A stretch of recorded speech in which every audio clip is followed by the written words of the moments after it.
E aí, galera do oitavo, beleza? Galera, vamos hoje na aula, hoje vamos fazer uma aula, uma aproximação do que a gente tem em sala de aula, tá? Vou tentar fazer aqui uma explanação, sei que não vai ter aquela troca que a gente costuma ter, vocês perguntando, eu tirando aquelas dúvidas no início da aula, mas vamos aí hoje para a página 33 do livro de vocês de História, tá? Capítulo 2 da unidade 1, as revoluções do século XVIII no continente europeu. E quais são as revoluções que vamos tratar hoje? Qual é a revolução que vamos tratar hoje? Vamos tratar hoje sobre Revolução Industrial, sua primeira fase, principalmente, tá bom? Então vamos começar aqui falando sobre uma explanação primeiro. O que foi a Revolução Industrial? A Revolução Industrial vai ser o que vai dar mais ou menos o que a gente entende de mundo hoje, tá? Antes da Revolução Industrial, o mundo era muito diferente. Muito diferente. Como eu falei para você já numa outra aula, por exemplo, há 10 mil anos atrás, 10 mil anos atrás, como que as pessoas costumavam viajar de um lugar para outro? A pé, tração animal ou de barco, tá? As pessoas ou elas andavam, né, tração própria, tava, enfim, ou elas iam de carroça, iam no lombo de cavalo, boi, enfim, os animais que elas conseguissem, ou elas iam com algum tipo de embarcação nos rios, próximos da costa e só. 5 mil anos atrás, a mesma coisa. A pé, tração animal ou barquinho. 2 mil anos atrás, lá no tempo de Jesus Cristo, a mesma coisa. Elas andavam, estavam correndo, andavam a pé, iam no lombo de animal, carroça e tudo mais, ou de barco. Há 1000 anos atrás, lá na época medieval, estudaram no ano passado, no sétimo ano, a mesma coisa.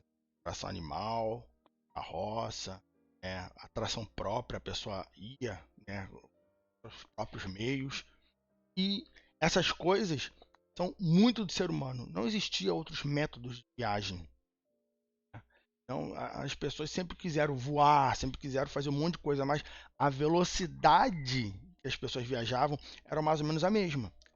Sempre mais ou menos a mesma. Mudava muito o terreno, se tinha estrada, se não tinha estrada, a pessoa ia mais rápido, ia mais rápido, mas era assim. Na Revolução Industrial, nós vamos ter uma imensa mudança nesse sentido. Vamos ver aqui um pouco mais para frente a criação do trem, por exemplo. A criação do trem vai ser uma revolução muito grande. O trem vai ser o símbolo da Revolução Industrial inglesa, depois americana. Por quê? Porque agora com o trem, as mercadorias e as pessoas viajam muito rápido. Se eu estou falando de mercadorias, se eu estou falando de pessoas, eu estou falando basicamente de quê? Informação. As informações viajam muito rápido agora. Uma carta que demorava semanas ou dias para chegar em outra cidade, uma cidade mais distante, agora demora horas. O que demorava semanas pode demorar pouquíssimos dias. E por aí vai. Então você tem um grande fluxo de pessoas e de produtos de um lado para o outro de uma forma muito rápida agora. Trem, a gente vai ver um pouco mais de detalhes, espero futuramente com mais detalhes ainda, mas o trem vai ser uma grande modificação. E a Revolução Industrial ela vai se passar em quê? A Revolução Industrial não é baseada apenas na criação do motor. O motor é um dos elementos que vai acelerar essa criação, esse avanço da revolução. Tá? E o interessante aqui que o que é revolução industrial? Vamos para a palavra. Né? Na turma de sétimo ano eu costumava fazer muito isso. O que a palavra revolução tem a dizer? A palavra revolução, basicamente aqui para vocês entenderem o simples, quer dizer modificação. Modificar a estrutura, modificar uma direção, é pegar o que está parado e mover esse que está parado. Então a Revolução Industrial ela vai ter que mover alguma coisa. E o que vai ser essa alguma coisa? A produção dos produtos. A industrialização ela vai produzir uma quantidade de produtos muito maior. Essa quantidade muito maior de produtos vai levar para uma necessidade muito maior de exportar, de vender. Então, uma coisa leva a outra. Vamos ver aqui logo no início, que temos uma produção maior de um elemento que puxa outro elemento e assim vai. Então, a Revolução Industrial ela vai movimentar, ela vai revolucionar vários setores da sociedade. Trocar setores da sociedade antes muito bem estabelecidos por setores que agora ganham novo destaque, Isso tudo já vem lá da primeira aula que a gente estava falando do Cromwell, onde ele vai reformar a marinha, vai reformar os portos, vai construir novas ideias de trabalho, de leis, apoiando o comércio, a burguesia. Isso já vem de muitas décadas antes e continua aqui. A Revolução Industrial inicia antes da criação do primeiro motor. O primeiro motor, se não me falha a memória, foi criado em 1807. O primeiro motor a vapor. Era basicamente uma bomba de água que ajudava a retirar água de uma mina de carvão, porque depois da chuva ela ficava inundada e demorava muito tempo para tirar a água da mina para esses mineiros poderem entrar e tirar o carvão. Então essa bomba d'água acelerava a retirada dessa água. E da bomba d'água para o motor, para a locomotiva, demorou cerca de 10 a 15 anos. Então, nós temos uma modificação muito estrutural e grande na sociedade. Na página 33, temos aí o título, né? Revolução Industrial, e nas duas últimas linhas do livro está escrito o seguinte: a formação da organização econômica atual permanece capitalista, ou seja, a organização da sociedade se baseia na quantidade do capital, dinheiro acumulado pelo indivíduo. A sociedade capitalista ela vai se desenvolver em definitivo a partir desse momento. Tá? Mas é um capitalismo diferente da época. A gente vai chamar esse capitalismo que vai ganhar muita força no século XIX, principalmente, mas vai surgir forte já no século XVIII. Nós vamos chamar de capitalismo industrial, mas isso é um assunto para uma outra aula. Tá? Vamos avançar aqui. Na página 34, temos ali o começo da Revolução Industrial e o pioneirismo inglês. O que quer dizer primeiro a palavra pioneiro? Você pode procurar no dicionário, tá? Mas o pioneiro, uma explicação simples aqui, é quem vem na frente, quem começa, quem inicia alguma coisa, é um pioneiro, tá? Então temos aí no primeiro parágrafo escrito o seguinte: o desenvolvimento da sociedade capitalista está relacionado ao fortalecimento da burguesia durante a crise do antigo regime. Galera, agora eu quero ouvir vocês falando. O que foi o antigo regime? Exatamente. O antigo regime é a monarquia. Não se esqueçam disso. O antigo regime é a monarquia, tá? Com destaque para a Inglaterra. O pioneirismo inglês é um resultado da combinação de fatores políticos, econômicos e sociais favoráveis. Por que esses fatores políticos, econômicos e sociais? Revolução Gloriosa, que a gente viu na aula passada. Tá? Então, tudo isso vai ser viabilizado por uma situação política, econômica e social construída previamente. Tá? As revoluções políticas que ocorreram no século XVII consolidaram o poder da burguesia no parlamento e a defesa de seus interesses políticos.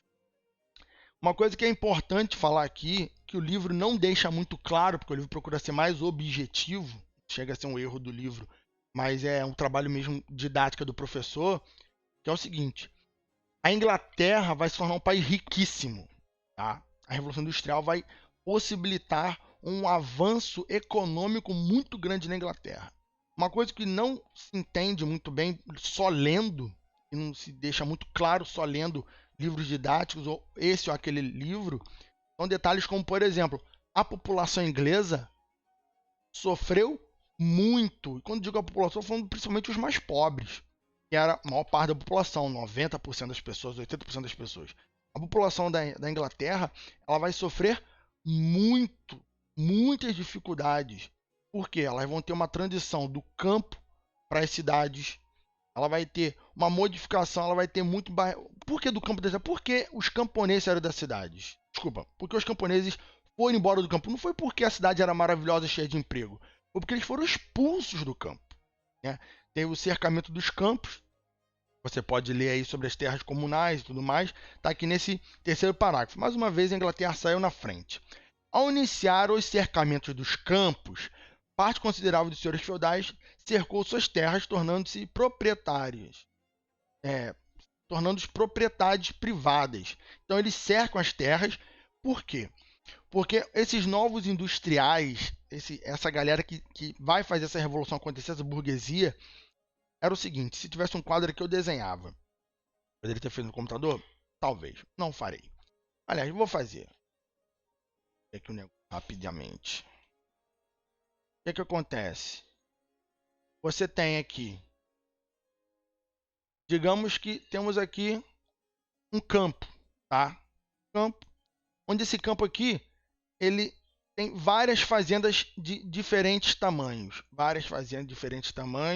tá? Essas fazendas de diferentes tamanhos possuem meio que um dono, tá? Todas essas terras aqui, só que essas terras são diferentes, são divididas, bem? Tem várias pessoas que são donas disso aqui. Só que dentro dessas terras tem várias fazendas. E na cidade, você tem o dono da fábrica que quer comprar lã. Ele quer comprar lã para fazer tecido. Então, quando ele quer comprar lã para fazer esse tecido, ele tem que vir nessa galera aqui, dessas fazendas, e comprar, negociar com cada uma dessas famílias, com cada uma delas. Porém, qual é a lógica aqui que os burgueses vão fazer? Cadê a borrachinha? Se o dono da fazenda puder ser dono de toda essa terra aqui, uma pessoa só for dono de todas essas fazendas, ele não precisa mais negociar com cada família. Se ele não precisa negociar com cada família, ele precisa negociar com um produtor apenas. E cada um desses produtores vão poder fazer preços menores porque eles são grandes proprietários. Não precisa mais negociar com cada famíliazinha dentro dessa parte da fazenda. Ele pode ter um dono, então ele expulsa aquelas 100, 200, 300 famílias daquele território que tinham ali 50, 100, 200 fazendas. Ele cerca, ele vira um grande fazendeiro.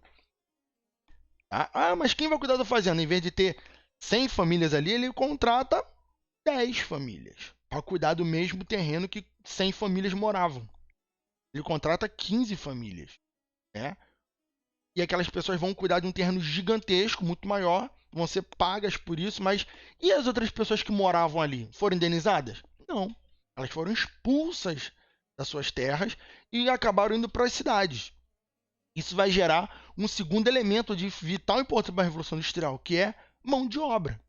Você tem muita gente desempregada e querendo trabalhar por qualquer migalha, qualquer coisa. O início da Revolução Industrial foi especialmente cruel com os trabalhadores ingleses, porque eles ganhavam pouquíssimo.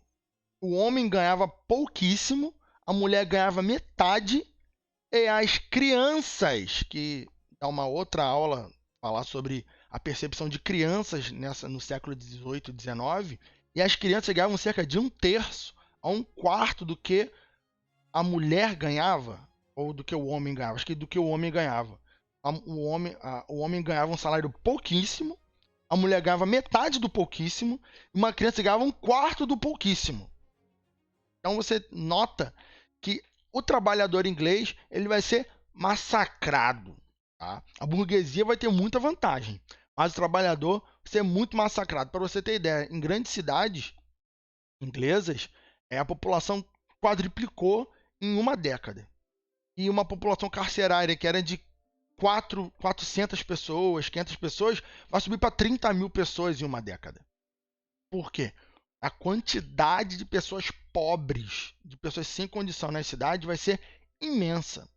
Esse é um número muito grande. O livro não trata necessariamente disso, mas eu acho fundamental que vocês tenham um pouco dessa noção. O preço pago que a Inglaterra teve que fazer para ter uma grande riqueza para o país foi um empobrecimento gigante da população que durou. Aí tu vai pensar, mas pelo menos hoje a Inglaterra é muito legal, muito bom e tal, muito melhor do que o Brasil, então tal. Mas e aí? A Inglaterra viveu mais de, sei lá, 100 anos massacrando a população. Muito mais de 100 anos. Quando a gente fala da Inglaterra de hoje, a gente está falando da Inglaterra muito, muito melhor comparado ao século XIX praticamente inteiro, e no início do século XX. Então, não foi.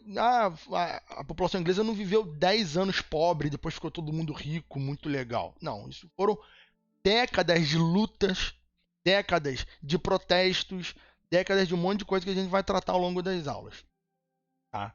1, 2, 3, 4, 5. No 6º parágrafo do livro está escrito o seguinte: Essa nova visão foi decisiva, pois resultou no crescimento da produção, barateando o preço dos alimentos e atendendo às demandas das crescentes áreas urbanas. Além disso, os trabalhadores que foram expulsos do campo migraram para as cidades, fornecendo força de trabalho barata e abundante para a indústria que estava surgindo. Quando a gente fala aqui que o alimento ficou barato, por exemplo, é porque agora os campos foram cercados e tinha um dono e uma produção muito maior, pagando muito menos funcionários. Então o alimento fica mais barato. Mas também temos que pensar que se o alimento não fosse mais barato, as pessoas simplesmente não conseguiriam comer, porque elas eram muito pobres. Então o alimento ser barato era meio que um requisito para as pessoas não morrerem de fome. Não era necessariamente uma conquista, né? Mas era uma necessidade. Vamos aqui para a página 36, tá? Temos ali desenvolvimento de tecnologias que mudaram na relação de trabalho, tá?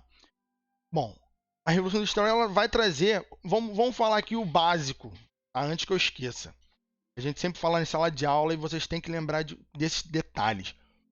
Qual foi o principal produto na Inglaterra para alavancar a Revolução Industrial? Exatamente, a produção têxtil, tecido. Repare, eu estou falando tecido, produção de tecido, não estou falando produção de roupas. Tá? A produção de roupas é uma outra produção, que vem até atrelada, mas a produção de tecido é o que vai alavancar. E qual é o recurso principal para a produção de tecido?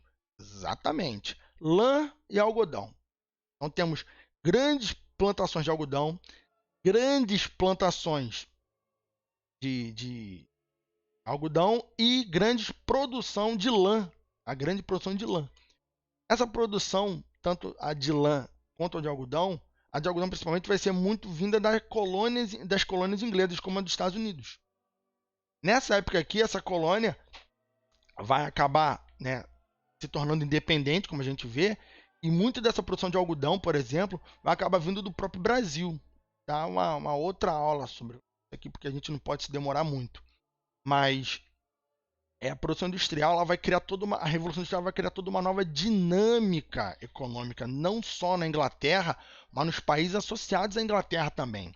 Suas colônias, seus aliados, vão ter toda uma nova dinâmica. Porque o grande lance da industrialização é você sempre ter para quem você vender seus produtos. Se você não tiver para quem vender seus produtos, não tem por que produzir os seus produtos. E é assim até hoje. Por que vocês acham que se lança um telefone celular a cada 6 meses, novinho, sendo que seu telefone antigo continua muito bom funcionando? Claro, se você não for desastrado e quebrá-lo, né? Mas, como assim tu compra o telefone a cada 6 meses? Tem gente que compra. Temos aí vários exemplos. Tá? Que não vamos falar aqui na marca que eu falaria em sala de aula, mas não vamos falar aqui as marcas. Mas a cada 6 meses, 8 meses, 5 meses sai um produto novo. Por quê? Porque precisa se produzir. Porque 6 meses depois, a maioria das pessoas que já tinham interesse naquele produto já tem o produto. E o produto tem queda de venda. A queda de venda era interessante. Então, a cada 6, 7 meses se lança um produto novo para que aquele produto volte a vender mais.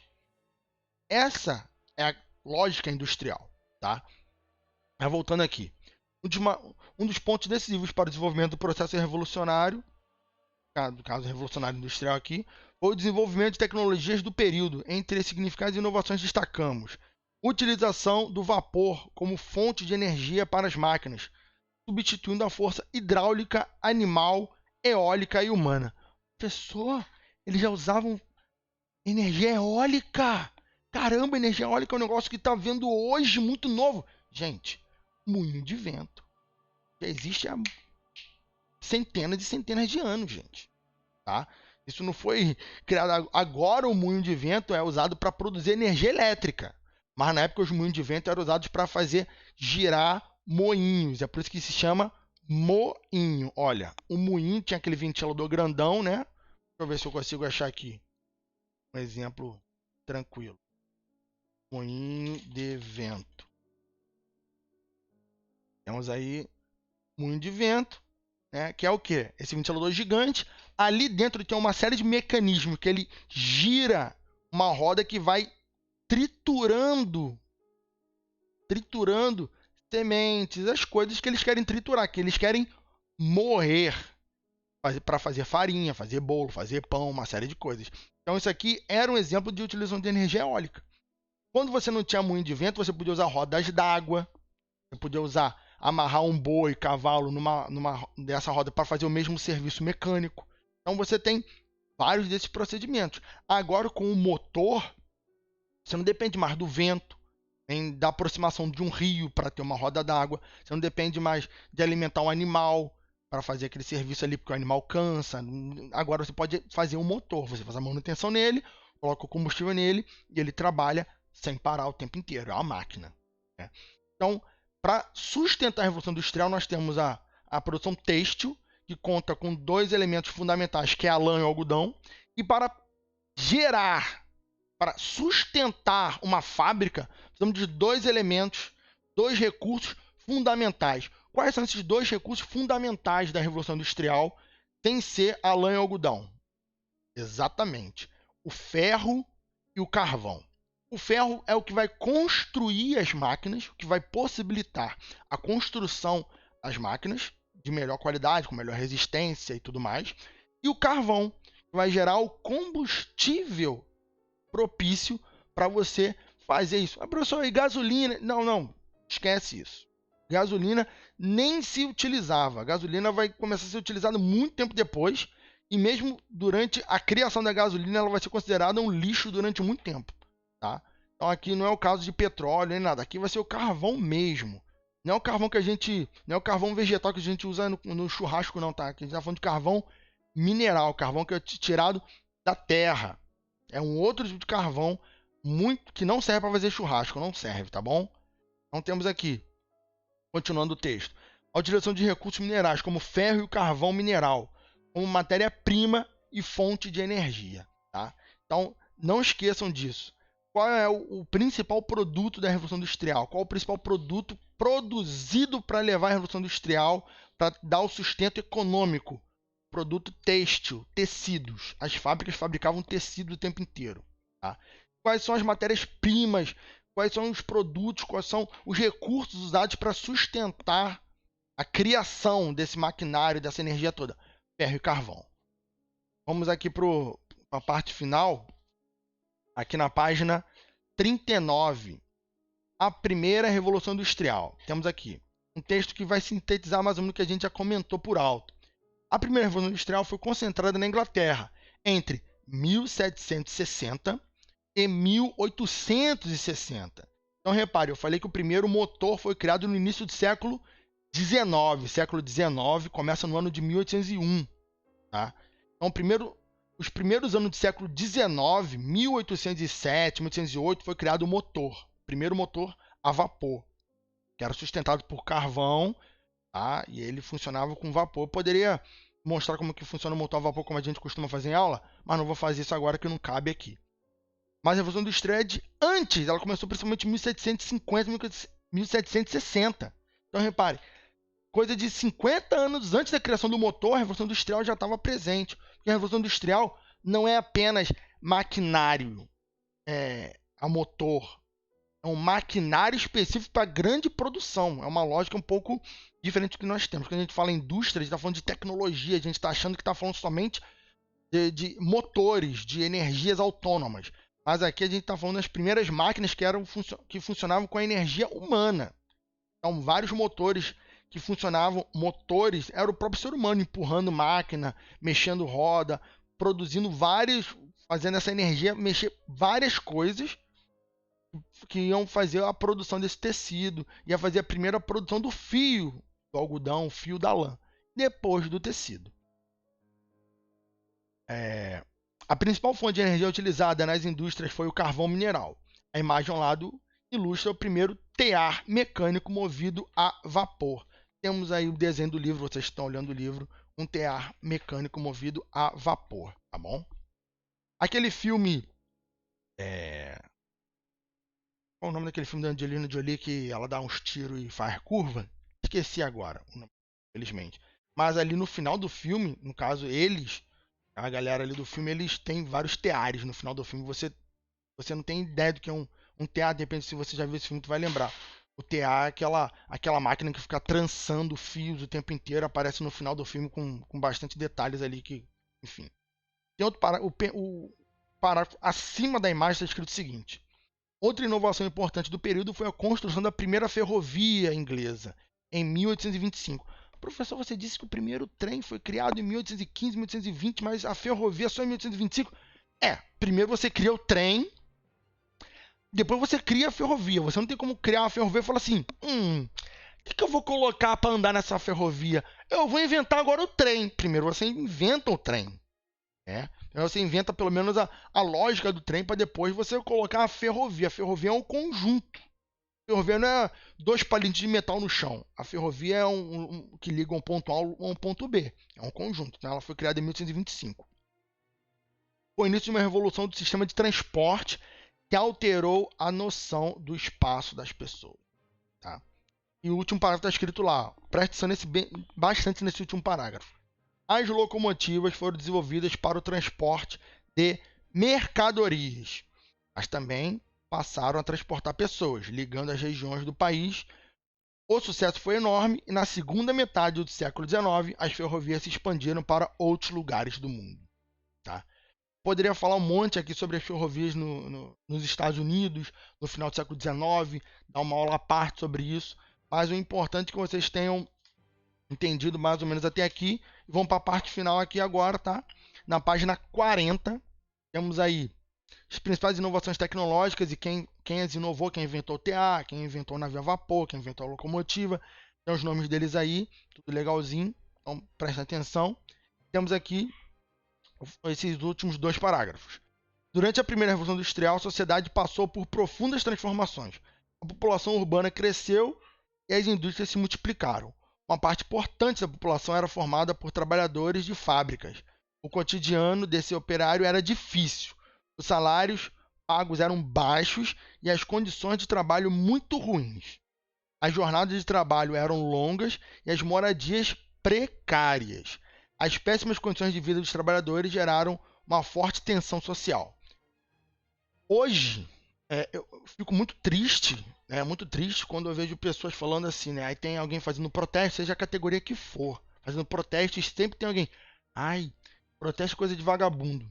Gente, se esses trabalhadores ingleses não fizessem protestos, ficassem caladinhos, felizes, porque estavam recebendo uma porcaria de um salário baixíssimo, mas tinham emprego, provavelmente estariam assim até hoje.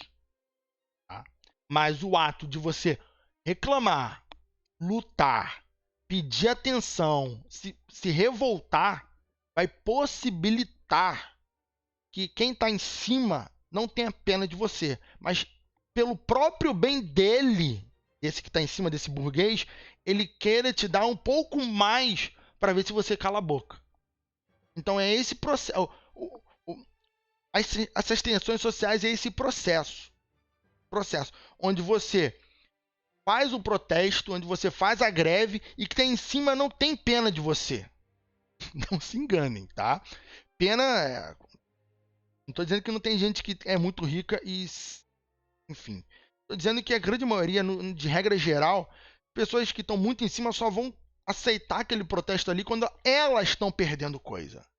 Quando elas se sentem vítimas porque aqueles trabalhadores estão enchendo o saco. Ela fica chateada e fala, tá bom, vou diminuir o meu lucro de 100 milhões para 90 milhões, porque eu vou dar aqui para vocês um pouco mais. Então, pensem sempre por esse lado. Nunca fiquem com vergonha de pedir mais trabalhadores, porque a tecnologia vai tirar o emprego de muita gente. Se a gente só ficar aceitando, por exemplo, quer um exemplo de liberalismo? Segue o exemplo da economia inglesa aqui do século XIX. O protesto é parte da economia liberal. Parte da economia liberal. O protesto faz parte da economia liberal. Tá? Porque sem esse protesto aqui, os trabalhadores viveriam na rua, na miséria, trabalhando para comer um pão por dia. Então, gente, claro que tem muitos absurdos em alguns protestos, mas no geral os protestos são muito bem-vindos. Quando são organizados, são essenciais para a sociedade. Não se enganem. E no último parágrafo temos aqui. O setor têxtil comandou o ritmo da economia até a década de 1830. Um dos primeiros impactos foi o barateamento dos produtos entre 1780 e 1840. O desequilíbrio entre a produção e o consumo levou à primeira crise econômica industrial entre os anos de 1830 e 1840. Produção industrial. Lembrem que aqui a produção de tecido era uma coisa interessante, não cabe necessariamente, mas é mais uma curiosidade. A moda era ser igual. Não tinha roupa de tal marca. Isso vai ser criado só no início do século XX, principalmente. Então, uma vez que todo mundo tinha acesso a roupas, quando a gente está falando de indústria de roupa, por exemplo, é curioso, porque a maioria dos camponeses, das pessoas urbanas, tinham uma, duas, talvez três peças de roupas. Não se tem uma grande variedade de roupas no seu armário. Né? O jeans, em alguns países, até hoje, é um tipo de roupa que você lava muito de vez em quando. Você tem 2, 3 jeans e você não lava o seu jeans. Não você tem o costume de lavar o jeans com frequência como lavamos no Brasil, por exemplo. É uma curiosidade assim, diferente. Mas as roupas, as pessoas tinham o costume de ter poucas peças de roupa. Com a Revolução Industrial, as pessoas vão ter mais acesso à roupa, porque a roupa fica mais barata, né? E as pessoas vão poder ter 5, 6, 10 camisas. 10 camisas iguais. Vai chegar uma hora que a pessoa fala simplesmente que não quer mais camisa. Quando todo mundo tem muita camisa, tudo igual, você não tem mais necessidade de vender. Você tem uma crise econômica aí, porque assim, então a Inglaterra vai procurar a partir dessa década expandir o seu comércio mais ainda, procurar novos mercados. E aqui vai levar uma outra um outro ponto da história da Inglaterra, que é essa expansão imperialista cada vez maior inglesa. Mas acho que vamos ficar por aqui hoje. Já falei demais, mas eu acho melhor dar essa aula mais descontraída assim, mais parecido do que a gente trata em sala de aula, do que ficar só seguindo um roteirinho corretinho, paradinho. E não é meu objetivo aqui dar aula para vocês. É tentar passar o máximo da experiência que a gente teria em sala de aula. Falando um pouco das curiosidades, vocês de repente mandando perguntas aí. E galera, façam essas questões aí da página 41. Vamos tentar no próximo vídeo da semana que vem fazer uma correção, tá, daqueles deveres que eu já passei no livro. As atividades que eu pedi para fazer lá na plataforma, por favor, enviem as respostas lá, enviem o título. Eu vou ver se eu posto mais uns vídeos lá ilustrativos sobre. Então, galera, muito obrigado, um beijão e valeu!